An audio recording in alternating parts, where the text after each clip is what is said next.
ॐ नमः सिद्धेभ्यः।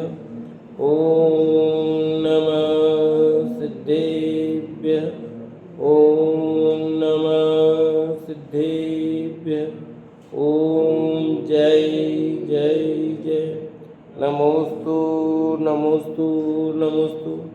नमो अर्यन्ताणं नमो सेद्धाणं नमो ऐरियाणं नमो वजायाणं नमो लोयसवसाणं। मङ्गलं भगवान् वीरो मङ्गलं गौतमो गणी मङ्गलं कुन्दकुन्दारो जैन धर्मोऽस्तु मङ्गलं।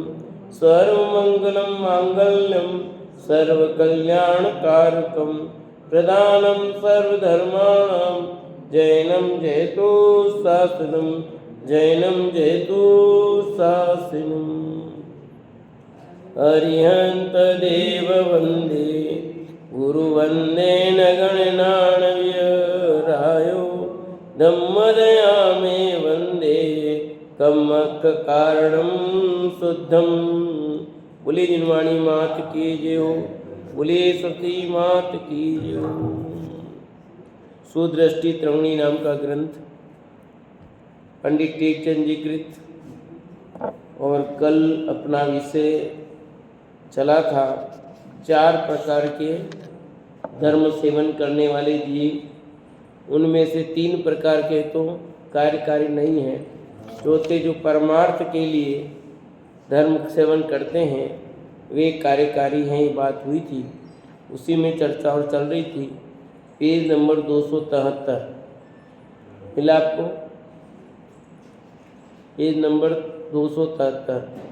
शंका यहाँ की थी, उसको पढ़ा था। पहली शंका को कि यहाँ आपने काहे की वांछा रहित तप करते हैं, परंतु वांछा रहित तप कैसे हो सकता है? तब तो सुख की वांछा से ही करते हैं, वांछा के बिना तब तो फल रहित होगा, उसकी क्या महिमा रहेगी? ये अपने कल होगी थी चर्चा। उसके नीचे वाला प्रश्न है शंका, वहाँ से अपन प्रारंभ करते हैं। शंका, मोक्ष की इच्छा से किए गए तप में भी वांछा तो रही है, निर्वांछापना तो नहीं रहा। ऊपर में उत्तर दिया था कि मोक्ष की वांछा से करते हैं, लोक की वांछा से नहीं। तो फिर उन्होंने के लिए वांछा तो यहाँ भी रहेगी, मोक्ष की वांछा भी तो है, वांछा ही तो है, वो भी तो रही है। समाधान, जैसे धन कमाने वाला कोई एक पुरुष तो ऐसा विचार करता है कि बहुत धन कमाने से विवाह करने पर घर बढ़ता है, पुत्र पुत्री हो जाने पर गृहस्थपना अच्छा लगता है, बिना स्त्री के घर नहीं बढ़ता है, ऐसा जानकर धन कमाता है। तथा धन कमाने वाला कोई दूसरा पुरुष ऐसा विचार करता है कि बहुत धन हो जाने पर वेश्या को देकर मनोवांछित भोग भोगेंगे। इनमें से जो विवाह करना चाहता है वह तो गृहस्थपने का घर बांधकर सुखी होना चाहता है। ठीक है, क्या उदाहरण दिया खतरनाक है कि लोक में किस प्रकार के लोग हो सकते हैं। एक है धन कमाना चाहता है और अपने घर को बसाना चाह रहा है, और दूसरा धन कमा करके भोग वांछा भोगों को भोगना चाहता है। कई लोग हैं अभी चोरियां करते हैं, वो किसके लिए कर रहे हैं? अभी आए दिन देखते हैं, पढ़ते हैं ना, मोबाइल चोरी कर दी, मोटरसाइकिल बेच के, क्या करते हैं वो? मौज मस्ती के लिए। जितने ही लड़के करते हैं, पकड़े जा रहे हैं, वो क्या कहते हैं? मौज मस्ती के लिए। इधर बेचा इधर, ताकि लड़का लड़की लेके घूमे फिरे, ऐसे मौज मस्ती के लिए करते हैं। उनको घर बसाना उद्देश्य नहीं है। और एक वो है जो न्याय नीति पूर्वक धन कमाकर गृहस्थ जीवन को चलाना चाहता है। यहाँ ये विचार तो लोक दृष्टि से दोष रहित है, क्योंकि गृहस्थी उसे ही कहते हैं जिसमें घर बांधकर स्त्री के साथ विवाह कर पुत्र पुत्री आदि कुटुंब के साथ सदैव सुखी रहे।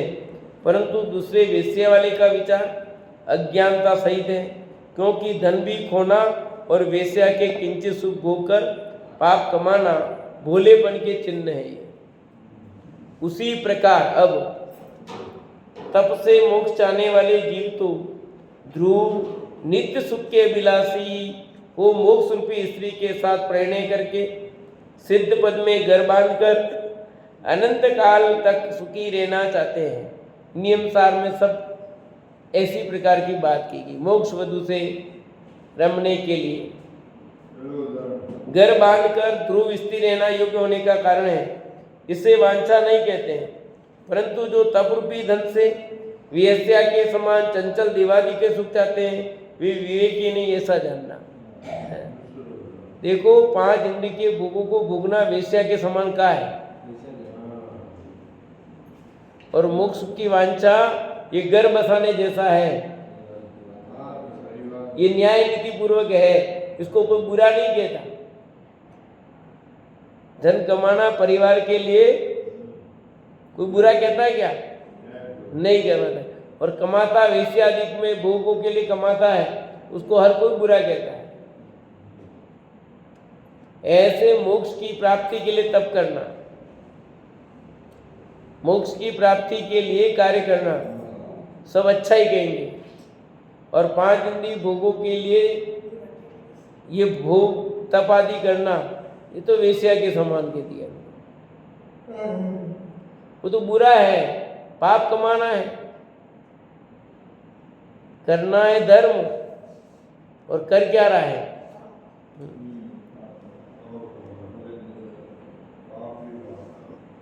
तब से मोक्ष चाहने वाले जीव तो ध्रुव नित्य सुख के विलासी हो मोक्ष रूपी स्त्री के साथ प्रणय करेंगे। वे तो मोक्ष वधु से अपना संबंध स्थापित करेंगे। शिव रमणी की चाह कहते हैं ठीक है, कोई दिक्कत नहीं है। यद्यपि ये भी लिखा मोक्ष के इच्छुक को मोक्ष नहीं होता, मोक्ष के इच्छुक को, क्योंकि वो वांछा भी दुखदायी है। तो यहाँ पर प्रारंभ में तो मोक्ष की इच्छा होगी, लक्ष्य तो वही है ना, इच्छा नहीं पर लक्ष्य तो है, गोल तो बनाना ही पड़ेगा। आप मुनि दीक्षा क्यों ली? गोल तो यही है ना, मोक्ष की प्राप्ति। स्वाध्याय में क्यों आ रहे हो? कोई उनको उद्देश्य बिना तो नहीं आते हैं। भाई अपन स्वाध्याय करते किसके लिए कर रहे हैं?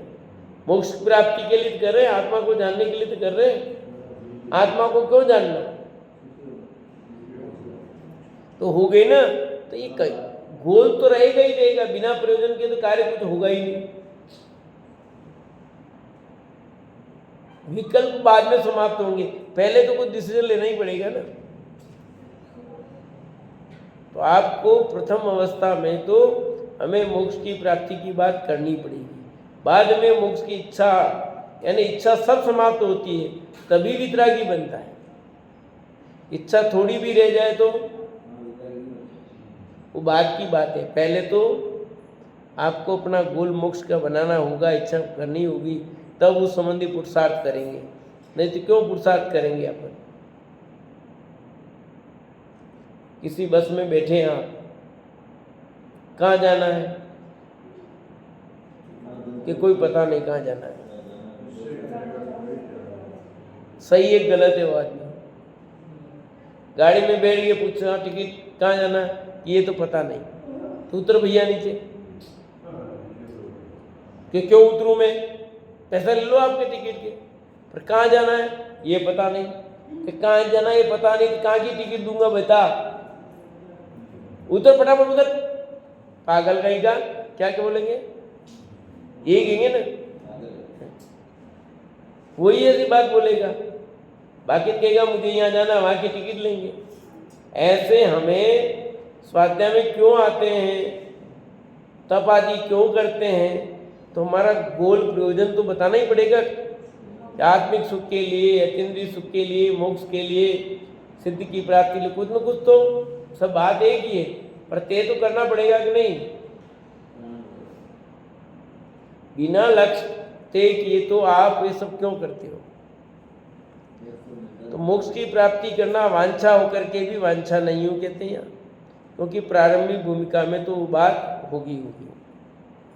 और 5 इंद्रिय के भोगों के लिए तप करना, स्वाध्याय करना, मंदिर आना, ये उचित नहीं है। ये तो पाप कमाने जैसा है।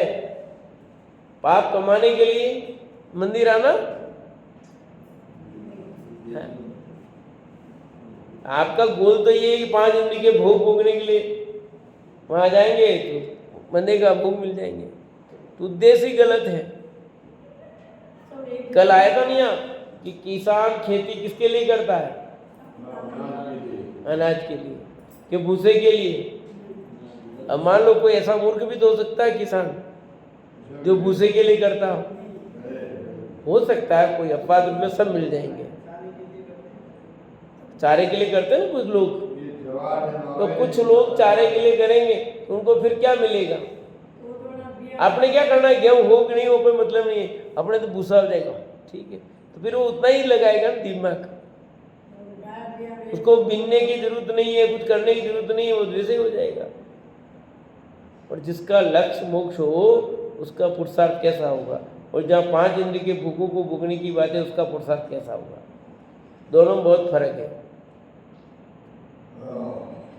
उसमें भी इतना विशेष है कि जो परभव संबंधी इंद्रिय जनित वांछित सुख के लिए धर्म का सेवन करते हैं वे धर्मात्मा हैं, और तथा इसी भव संबंधी सुख, धन, पुत्र, स्त्री, रोग, नाशादि के लिए धर्म का सेवन करते हुए पापी, ऐसा जानना। क्या लिखा उसमें भी इतना है, जो परभव संबंधी इंद्रिय जनित वांछित सुख के लिए धर्म का सेवन करते हैं वे तो कथनचित धर्मात्मा है। कि इसलिए कथनचित क्यों कहा कि कम से कम उनको इतनी बुद्धि तो है कि अपन आगामी समय वो अच्छा मिले, अपने को हो, अगला भव अपना बढ़िया हो, तो देव साल गुरु का समागम मिलेगा, आने का समागम मिलेगा, तो अपन अच्छा धर्म कार्य कर लेंगे इस अपेक्षा से। परंतु जो वर्तमान में ही इंद्रिय भोगों के लिए कर रहा है वो तो पूर्ण रूप से गया बीता है। अगले भव की सोचे तो कुछ समझ में भी आता थोड़ा बहुत, कथनचित है, सर्वथा नहीं, बहुत गलत है, वो भी पाप का ही परिणाम है।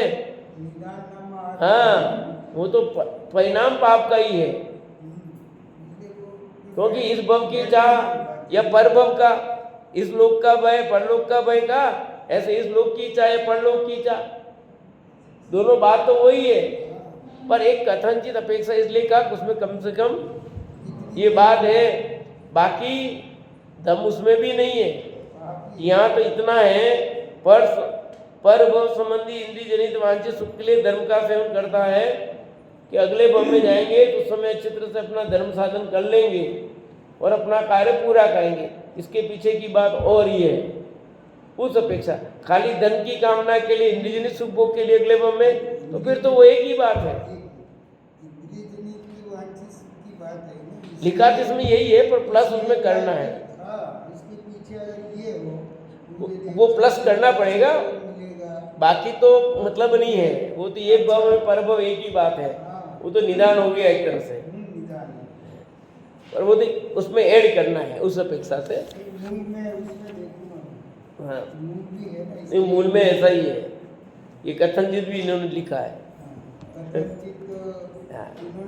हाँ, इस प्रकार सम्यक दृष्टि का तप इंद्रिय सुख की अपेक्षा निवांछित है। जिन आज्ञा के अनुसार देव धर्म का सेवन करना, मोक्ष मार्ग के लिए धर्म का सेवन करना, दया पूर्वक यत्न से तप, संयम, पूजा, दान आदि धर्म के अंगों का सेवन करना पारमार्थिक धर्म सेवन है। क्या लिखा कि सम्यक दृष्टि का तप है वो इंद्रिय सुख की अपेक्षा निर्वांछित है, यानी इंद्रिय सुख नहीं चाहता, वो तप कर रहा है पर इंद्रिय सुख के लिए नहीं, आत्मिक सुख के लिए, अतीन्द्रिय सुख के लिए, क्योंकि इंद्रिय जनित सुख भोगते भोगते तो अनंत भव निकल गए अनादिकाल से आज तक। सुख बुद्धि निकल गई, उसमें से उसकी वांछा कैसे करें? बस कितना भोगा फिर भी सुख क्या मिला, इसलिए लिखा देव शास्त्र पूजन में युगल जी ने क्या लिखा, जयमाला की पहली पंक्ति बोलो, क्या लिखा, भवन में जी भर घूम चुका, कण कण को जी भर भर देखा, मृग सम मृग तृष्णा के पीछे मुझको न मिली सुख की रेखा। कि भववन में जी भर घूम चुका, जी भर के घुमा हूं, पर क्या मिला? सुख मिला? खूब घुमा पर सुख नहीं मिला। झूठ मत बोलो। इमली मिला कि नहीं मिला? बताओ। नहीं मिला, पर कर क्या रहे अपन? इंद्रिय जनित सुख का उपाय नहीं कर रहे अपन सब। किसके लिए दौड़ रहे हैं? कमाना धमाना जो भी कर रहे हैं अपन, घर में जो सामग्री लाते हैं करते हैं, कौन से आत्मिक सुख के लिए कर रहे हैं अपन? इंद्रिय सुख के लिए। अभी गर्मी लग रही है, पंखा चलाया, हाँ थोड़ी तेज गर्मी हो जाएगी कूलर चालू कर देंगे। मंदिर में नहीं, घर की बात कर रहा हूँ। हाँ दान धर्म मिल जाएगा तो ही नहीं लगा हुआ। मिलने तो बहुत मिल जाएंगे, आप ऐसे लगाओ ना मिल जाएंगे, दानदाता सब मिल जाएंगे, उसकी बात थोड़ी है। पर कर किसका ऊपर है? इंद्रियजनित सुख। तो इंद्रिय सुख लाभकारी है। सम्यक दृष्टि ज्ञानी जन इंद्रियजनित सुख के लिए तप नहीं करते, उसके प्रति निर्वांचक हैं। उनका तप तो, उनकी आराधना तो अतीन्द्रिय सुख के लिए है। बीच में इंद्रिय सुख मिल जाता वो अलग बात है। कल कहा था ना, अनाज के साथ भूसा हो जाता अलग बात है, पर लक्ष्य नहीं है।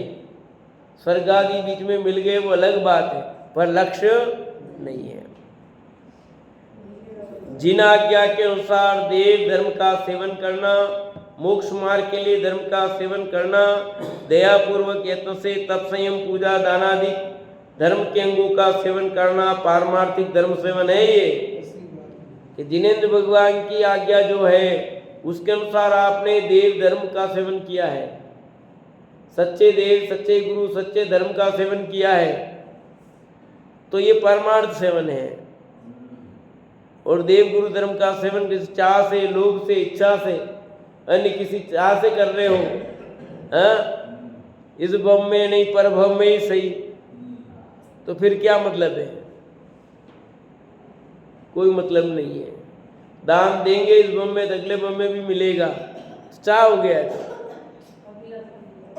है। उपदेश दाता तो कह सकता है, पर सामने वाले को ऐसी भावना नहीं होनी चाहिए। समझाने के लिए, क्योंकि टोडरमल जी साहब ने लिखा, एक कसाय को छुड़ाने के लिए दूसरी कसाय उत्पन्न की जाती है। तो प्रारंभिक अवस्था में धर्म लगाने के लिए लोग कसाय भी पैदा की जाती है। उसको अब धर्म से वंचित थे, लगाता ही नहीं दान आदि में कुछ, उसको लोग पैदा किया जाता है। परंतु जब सही बात समझ में आ जाएगी तब वो बात भी नहीं रहेगी। मोक्ष मार्ग के लिए धर्म का सेवन करना भैया। धर्म का सेवन किसके लिए करना? मोक्ष मार्ग के लिए करना, रत्नत्रय की प्राप्ति के लिए करना। धर्म सेवन का उद्देश्य चतुराई के लिए नहीं, यश के लिए नहीं, धन प्राप्ति के लिए नहीं, मान बढ़ाई के लिए नहीं, और दूसरों को प्रसन्न करने के लिए भी नहीं। और अपन सब इसीलिए कर रहे हैं ज़्यादातर। तो किस किस को रिझाना बताओ? नहीं रिझाना है, अपने मन को रिझाने के लिए। थोड़ा मन प्रसन्न है, दूसरों को अपना मन प्रसन्न रखने के लिए से क्या होगा काम? ये थोड़ा ठीक कर रहा, थोड़ा ठीक कर रहे हैं। जैन कुल में पैदा हुए, जैन कुल में पैदा हो गया तो कोई बड़ा एहसान कर रहा है क्या? तू कुछ कर रहा है तो तेरा सौभाग्य है कि तू जैन कुल में उत्पन्न हुआ और तुझे ऐसा सुअवसर मिला, और उस सुअवसर का लाभ नहीं ले रहा है। हाँ, लोग तो दूसरे धर्म में उत्पन्न होकर के इस धर्म को मान रहे हैं, हाँ? और हमें ये अवसर मिला तो हम इसको, दूसरे कहते हैं रात्रि भोजन नहीं करना, हम कहते हैं नहीं चलेगा अपने। तो दूसरे लोग शादी में रात का खाना नहीं कर रहे हैं, क्या विमल जी?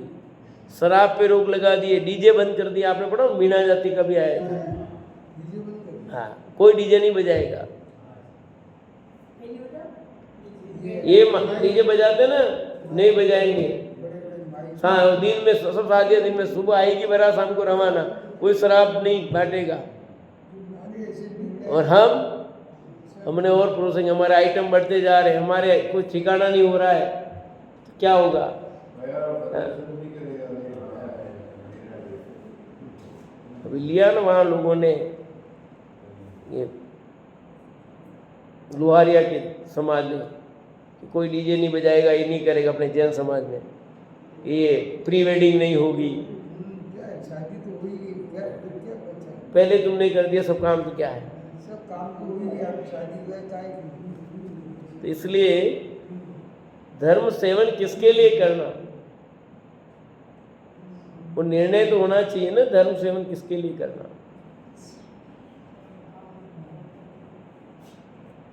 निर्णय नहीं, आप शादी कर रहे हो तो किसके लिए कर रहे हो, ये भी तो निर्णय होना चाहिए ना। शादी करनी धर्म सेवन के लिए, हाँ, इसमें भी हाँ, गृहस्थाश्रम, हम महाव्रत को अंगीकार नहीं कर सकते हैं तो गृहस्थ धर्म को अंगीकार करें, उसमें मर्यादा रहे हैं, ये भी तो है। किसके लिए करना, क्या करना, कोई ठिकाना नहीं है। बस अंधी दौड़ सारी दुनिया में चल रहे हैं, वैसे चल रहे हैं, हम लगे हैं, निर्णय नहीं है, इसलिए फल भी सही नहीं मिलता है, उद्देश्य सही नहीं है। दया पूर्वक यत्न से तप, संयम, पूजा, दान आदि धर्म के अंगों का सेवन करना। ठीक है, दया पूर्वक, यत्न पूर्वक लिखा, तप करना, संयम करना, पूजा करना, दान आदि देना, धर्म के अंगों का सेवन करना, ये पारमार्थिक धर्म सेवन है, ये पारमार्थिक धर्म सेवन है। बाकी तो 3 प्रकार के जो बताए वो तो कोई मतलब नहीं है। इस प्रकार धर्म सेवन करने वाले जीवों के पृथक पृथक 4 प्रकार के अभिप्राय जानना। कितने प्रकार के? उनमें से पारमार्थिक धर्म सेवन तो मोक्ष मार्ग में है। शेष धर्म सेवन के भाव अल्प सुख देकर संसार सागर में डालने वाले हैं। तो इस प्रकार से भले बुरे धर्म की परीक्षा करके धर्म का सेवन करना, कसाय सहित इंद्रिय सुख की वांछा करने वाले इन कुगतिदायक कुधर्म रूप भावों को छोड़कर पारमार्थिक धर्म का सेवन करना योग्य है। हम क्या करना है, कोई निर्णय नहीं है, कौन सा सच्चा और कौन सा सच्चा नहीं है। अपने तो सब बराबर है, सब अपने लिए। धर्म तो एक ही होता है, 50-100 होते हैं क्या धर्म? सच्ची बात तो एक ही होगी और झूठी बातें 100 होगी। झूठी बातें 100 हो सकती है और सच्ची बात, सच्ची तो वो एक ही होगी जिसमें भी होगी। 2 2 4 होते हैं तो 4 अंक एक ही सही, बाकी 3 ऑप्शन और जो दिए जाएंगे वो क्या होंगे? यही होता ना, ऑप्शन देते हैं। अब कितने भी ऑप्शन दिए आपको, बाकी जितने ऑप्शन होंगे सब गलत है। ऐसे धर्म सेवन का सही मार्ग तो एक ही है, बाकी जितने भी है सब बेमार्ग हैं, सच्चे मार्ग नहीं है। साधना अपनी करनी है भैया। इसलिए यहाँ लिखा ना, पारमार्थिक धर्म सेवन तो मोक्ष मार्ग में है। पारमार्थिक धर्म सेवन कैसा है? मोक्ष मार्ग में, रत्नत्रय में है। शेष धर्म सेवन के भाव अल्प सुख देकर संसार सागर में डालने वाले हैं। जो 3 प्रकार के दूसरे हैं वो संसार सागर में डुबाने वाले हैं। अब संसार सागर से डूबना है या पार होना है? हैं? पार होना है तो अलग उपाय है, डूबना है तो वैसे डूब रहे हो, कुछ बताने की जरूरत ही नहीं है, वो तो डूब ही रहे हो। से धर्म सेवन के भाव अल्प सुख देखकर संसार रागों में डालने वाले हैं। अतः इस प्रकार से भले बुरे धर्म की परीक्षा करके धर्म का सेवन करना कि कौन सा परिणाम भला और कौन सा परिणाम बुरा है, कौन सा संसार का कारण है और कौन मुक्ति का कारण है, निर्णय कर सकते हैं। किन परिणामों का फल संसार है और किन परिणामों का फल मोक्ष है। कसाया सहित इंद्रिय सुख की वांछा करने वाले इन कुगतिदायक कुधर्म भावों को छोड़ देना चाहिए। कसाय सहित जो परिणाम है, इंद्रिय सुख की वांछा जिसमें है, ऐसे जो परिणाम है वो छोड़ने लायक है। चाहे स्पर्श इंद्रिय का सुख हो, चाहे रसना इंद्रिय का हो, चाहे घ्राण का हो, चाहे चक्षु का हो, कर्ण का हो, कौन सी इंद्रिय का भी सुख की चाह हो, सब गलत ही है। खाली एक इंद्रिय का ही गलत है, बाकी का सब सही, ऐसा नहीं। पांचों इंद्रियों में से किसी भी इंद्रिय की सुख की वांछा होना सब गलत है। कुधर्म रूप भावों को छोड़ो, पारमार्थिक धर्म का सेवन करना योग्य है। कौन से धर्म करना? पारमार्थिक, जो सच्चा है, अतीन्द्रिय सुख है, उस पारमार्थिक सुख का सेवन करना चाहिए, तो ही वो हमारे लिए कार्यकारी है। अब आगे कहते हैं, अब शास्त्र, छंद, काव्य, गीत को जोड़ने वाले कविश्वरों का अभिप्राय कहते हैं। किनकी बात करते हैं? कवियों की। कवियों का क्या अभिप्राय होता है? दम्मी दम्म फल हेतव जाचिक उदराय अधम्म लोभारी परजन्नाए भंडाए नल जय हासी जोड़ बक्ताए।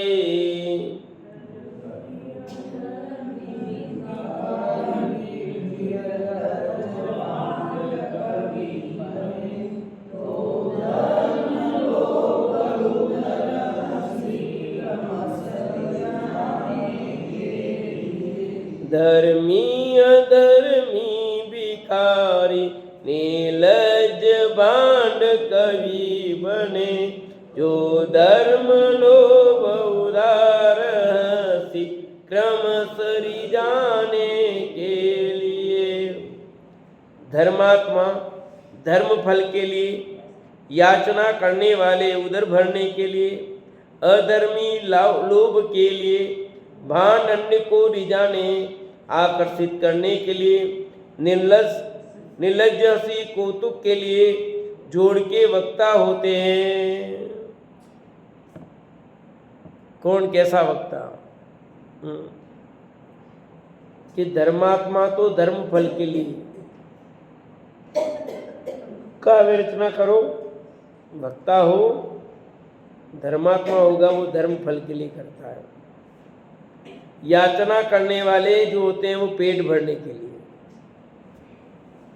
और अधर्मी है वो लोभ के लिए, बाण अन्य दूसरों को रिझाने, बाण आता ना गाते जो, आकर्षित करने के लिए, निर्लज्ज हंसी कौतुक के लिए जोड़ के वक्ता होते हैं। बस जिनका जो काम है, उद्देश्य क्या है?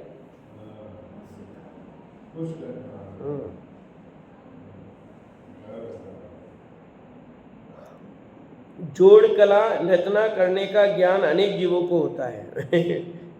क्या लिखा? शब्द क्या दिया इन्होंने? जोड़ कला। कविता बनाते ना, तो इधर के इधर शब्द बनाते हैं, जोड़ते हैं, बनती है कविता। और क्या बनती है? शब्द तो पढ़े हुए, अक्सर पढ़े हुए, सब पढ़े हुए, उन्हीं को जोड़ जुड़ा के कविता बना देते हैं। सब बनती, पूजन बनती है, भजन बनते हैं, सब उसी से तो बनते हैं। तो इसलिए लिखा जोड़ कला का ज्ञान अनेक जीवों को होता है। श्रुत ज्ञानावरण के चोपसम से अनेक अच्छे अच्छे पंडित भी होते हैं, वे अनेक शास्त्र जोड़ते हैं। श्रुत ज्ञानावरणी कर्म का चोपसम है तो अनेक शास्त्र भी लिख लेते हैं। लिखे ना, कल बता रहे थे ना, इतने शास्त्र लिखे, इतना ऐसा कर दिया, ये कर दिया, ये कर दिया, तांत्रिक मंत्रिक फत्रिक सब है, बताया था ना कल। तो इस श्रुत ज्ञानावरणी कर्म का चोपसम हो विशेष तो आदमी कितने ही शास्त्र लिख लेगा।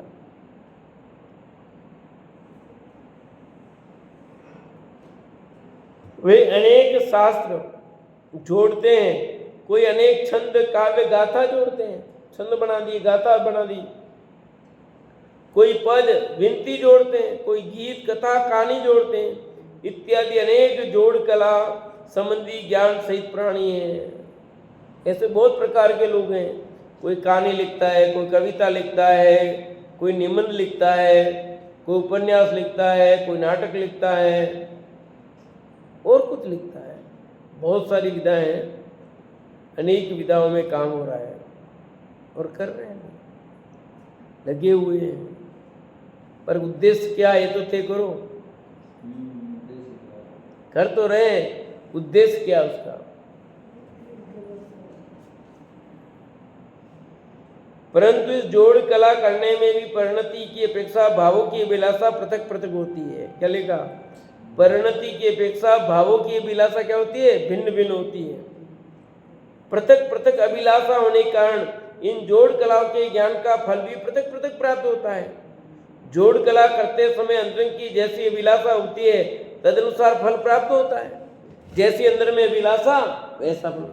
आप कविता लिख रहे हो, अब कविता का उद्देश्य क्या आपका? दूसरों को रिझाना है या सचमुच लाभ पहुंचाना है या नोट छापना है? कवि सम्मेलन बहुत होते हैं ना। हाँ, तो हमने भी जैन कवि संगम बनाया पूरा, ठीक है।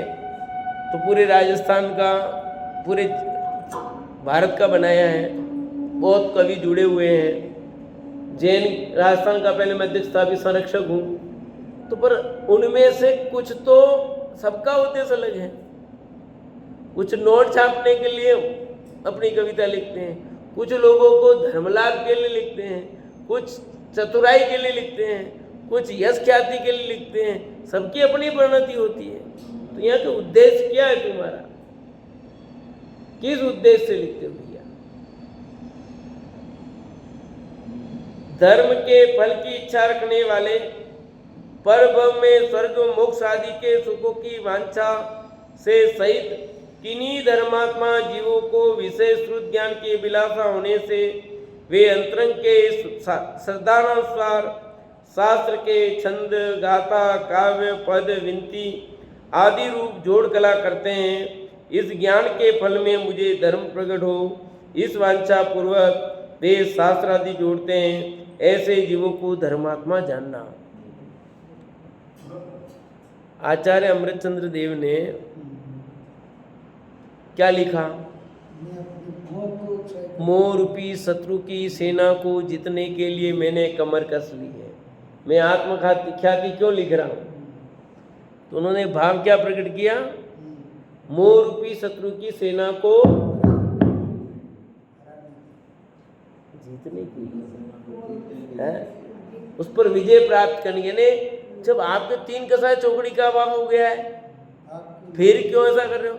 पर एक तो बाकी है थोड़ी सी भी, तो पूरा का पूरा अभाव करना चाह रहे हैं।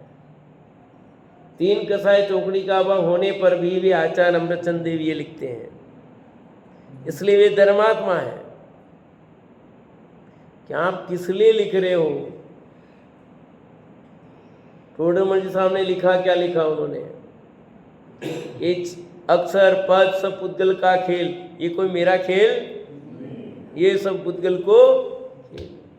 अक्षर से बन गए पद, पद से वाक्य बन गए, वाक्य से शास्त्र बन गए, सब बन गए। ये सब पुद्गल है, इसमें मेरा कोई रोल नहीं है। कि पवित्र भावना से कि मेरे से भी मंद जीव और हैं जिनको ये जिनागम की बात अंदर में जा सके, समझ में आ सके, इस उद्देश्य से लिखा। लिखा कि नहीं लिखा? पहला अध्याय पढ़ो। जब इतने शास्त्र तो बहुत हैं, फिर आप क्यों लिखते हो? क्या जरूरत पड़ेगी? क्योंकि जिनागम बहुत है, सही बात है, आचार्यों ने लिखे हैं, उन्हीं को पढ़ना चाहिए। परंतु हमारे से भी भोले जी, मंद बुद्धि वाले जी बहुत हैं, उनको भी ये बात, सच्ची बात समझ में आए और वे भी अपना हित कर सकें, कल्याण कर सकें, इस भावना से हम ये लिखते हैं। तो कितनी पवित्र भावना है। वे धर्मात्मा है, ख्याति, लाभ, पूजा, प्रशंसा, धन आदि के लिए नहीं लिखते हैं। अभी कई लोग हैं पैसे दे करके सास लिखवा रहे हैं, लिखते हैं, लिख इसलिए लिए पैसा दे रहे हैं पर लिख के देते हैं। तो पैसा प्राप्त करने के लिए लिखे जा रहे हैं जो ग्रंथ, वो धर्मात्मा नहीं है। समझे कि नहीं है? आपका उद्देश्य क्या है? मेरा नाम रहेगा दीर्घ काल तक, दीर्घ काल तक अपने नाम के लिए लिख रहे हैं।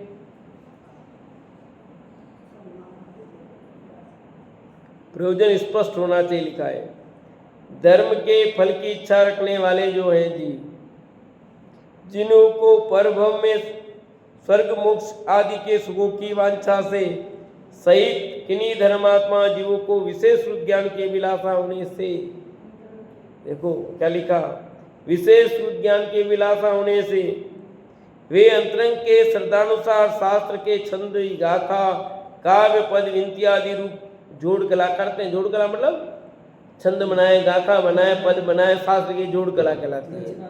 हाँ, इस ज्ञान के फल में मुझे धर्म प्रकट हो। इस ज्ञान के कला से मुझे क्या प्रकट हो कि मैं शास्त्र लिख रहा हूं, इसका उद्देश्य मेरा धर्म प्रकट करना है, अपना उपयोग पाप में न जाए और शुद्ध उपयोग की ओर बढ़े, इसके लिए लिखते हैं। कि नहीं तो पाप परिणाम में जाएंगे उपयोग, तो पाप परिणाम के लिए लिखना, पाप परिणाम से बचने के लिए लिखना और धर्म की प्राप्ति के लिए लिखना। पुण्य बीच में हो जाएगा स्वतः, पुण्य के लिए भी नहीं, उस समय हो जाएगा, उसके लिए लिखना, बोलना, करना जो भी है। तो आप सही बात है और आपका उद्देश्य कुछ और है, तो वो धर्म का फल नहीं मिलने वाला है। आप प्रवचन करते हो तो किसके लिए कर रहे हो? अपने लिए कर रहे हो कि दूसरों को सुनाने के लिए कर रहे हो? खाली दूसरों को सुनाने के लिए कर रहे हो तो पाप बांधते हो। हाँ? दूसरों को सुनाने के भाव तो पुण्य परिणाम है। हाँ है, पर मिथ्या अभिप्राय है ना।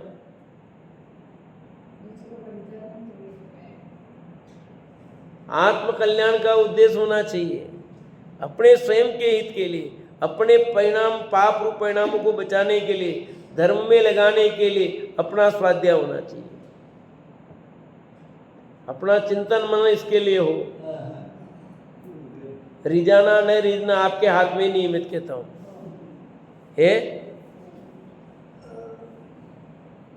पर प्रयत्न किए जाते हैं। शैली बन गई जिसकी बढ़िया थोड़ी चल रहे हैं, परंतु आपका अभिप्राय क्या है वो ख्याल में होना चाहिए। इस ज्ञान के फल में मुझे धर्म प्रकट हो। इस ज्ञान से क्या प्रकट हो? मुझे धर्म प्रकट हो। इस वांछा पूर्वक वे शास्त्र आदि जोड़ते हैं। ऐसे जीवों को धर्मात्मा जानना। किन्हीं याचक जीवों को श्रुत ज्ञान की विशेष वृद्धि होने पर वे अपने उदर भरण रूप अंतरंग अभिप्राय के अनुसार याचना पर छंद, काव्य गीतों की जोड़ कला करते हैं। यदि हम किसी राजादि बड़े पुरुष का यशोगान करेंगे तो हमें ग्राम, गज, घोड़ा, धनादि मिलेगा, जिससे समस्त कुटुंब का प्रतिपालन हो सकेगा। यश का लोभी अमुक राजा यशोज्ञान चाहता है, उसका चित्त भी उदार है। ऐसे पुरुष का यशोगान करने पर हमें अनेक दिनों के लिए आजीविका मिल जाएगी। ऐसा विचार कर वह याचक अपनी बुद्धि के अनुसार राजा को प्रसन्न करने के लिए अनेक छंद, गीत, कवित्व, काव्य, श्लोक आदि बनाकर जोड़ कला करता है। अपने अंतरंग अभिप्राय अनुसार ज्ञान पूर्वक वो उसमें दीर्घ, गंभीर, अर्थ, छंद, मां, संरक्षण, मां, ललित व्यंजनों का सुंदर मिलाप कर जोड़ कला करता, उसे याचक जानना। क्या है वो? याचक है। निकालिए। और पहले होते थे, आज भी है, उनको राजा को प्रसन्न करने के लिए लिखते हैं, ताकि राजा को प्रसन्न करेंगे तो हमको धनादि की प्राप्ति हो जाएगी। पब्लिक को प्रसन्न करेंगे तो अच्छा रहेगा। अभी कवि सम्मेलन होते तो क्या करते हैं? वंस मोर कितनी बार हो जाए तो मजा आएगा। वो आते ही पैसा लेकर के, पहले से तय होता है। और जितना लोग पब्लिक ज़्यादा प्रभावित हो रही है उतने बड़े कवि कहला जाएंगे, उतनी रेट ज़्यादा होती है। होती कि नहीं होती है? आप पब्लिक को कैसे ले जा रहे हो? कुछ हास्य कवि हैं, कोई वीरस के कवि हैं, कोई किसके कवि हैं, और उनका उद्देश्य ये है ऐसा। उनका उद्देश्य धर्म नहीं है, आत्मकल्याण नहीं है। आत्मकल्याण करना अलग बात है। तो ऐसा यशोगान किया है, आजीविका मिल जाएगी उसके लिए, राजा को प्रसन्न करने के लिए। तो ये सब कैसे याचक हैं वो तो। हाँ। पहले राजा को प्रसन्न मिल जाती थी, सरपियाँ मिल जाती थी, जमीन मिल जाती थी, कितनी सारी चीजें देती हैं। इसलिए राजकवि, पहले राजा रखते थे कवि, राजकवि कहला, जो राजा के पास तो राजकवि कहलाते थे। प्रशस्ति लिख रहे, छत्रपति शिवाजी की प्रशस्ति लिखी भूषण कवि ने। कई हुए राजा, बिहारी और राजा जयसिंह के उसमें रहता था, सावधान भी करते थे। जब उसने बिहारी ने एक छंद भेजा, राजा जयसिंह नई नई शादी करके अपनी पत्नी के साथ में मस्त हो गया और राज दरबार भूल गया, तो बिहारी ने एक छंद बना के भेजा, नहीं पराग नहीं मधुर मधु नहीं विकास ई काल, अली कली सो बंध्यो आगे कौन हवाल। तो समझ में आया? इसका अर्थ है नहीं तो अभी पराग हुआ है, न उसमें मधुर मास आए हैं, अभी भंवरा उसमें उलझ गया है। तो जब ये कली फूल बन जाएगा चित्र, तो भंवरा कि क्या हाल होंगे। अर्थात अभी जिससे तुमने शादी की है वो भी कली है, अभी वो यौवन अवस्था को प्राप्त नहीं हुए। वो यौवन अवस्था को जब प्राप्त होगी वो स्त्री और उसका रूप जो खिलेगा, तब तुम कैसे पागल हो जाओगे। अभी इतने मोहित हो गए हो तो फिर क्या होगा। राजा ने जैसे वो छंद पढ़ा, उसकी आंखें खुल गई और राज दरबार में आ गया वापस, और फिर उसको बहुत सारी असर दी। समझेंगे? तो राजा अपने गुणगान के लिए, यशगान के लिए कवियों को रखते थे, वो प्रशंसा करते थे, और वो पैसे के लिए कर रहे थे। धर्म का वहां कोई उद्देश्य नहीं था, तो परमार्थ के लिए नहीं हुआ। वो अच्छा ज्ञान प्राप्त कर, बुद्धि का प्रकाश होने से जोड़ कला करते हुए, कवि छंद गीत बनाते हुए कितने जीवों का अंतरंग अभिप्राय ऐसा रहता है कि हमें ज्ञान बहुत है, अतः कुछ ऐसे ग्रंथ आदि काव्य छंद बनाना चाहिए जिससे जगत में पंडितपना प्रकट हो, यश हो। इस प्रकार वे यशादि के लोभ से जोड़ कला करते हैं। कितने अज्ञानी इंद्रिय सुख भोगने के लिए जोड़ कला करते हैं, उन्हें पापी जानना। यश के लिए कर रहा है तो पापी, और इंद्रिय सुख भोगने के लिए कर रहा है तो पापी। क्या अपन लिख जाएंगे पंडित कहलाएंगे। अब अच्छी कला है लिखने की, जोड़ कला की, धनाधन धनाधन बना दिए छंद बहुत सारे, तो कहते हैं कि वो पापी है। धर्म का उद्देश्य नहीं है। उद्देश्य क्या है पूर्ण, तो वो ठीक होना चाहिए। से चर्चा के चलेगी।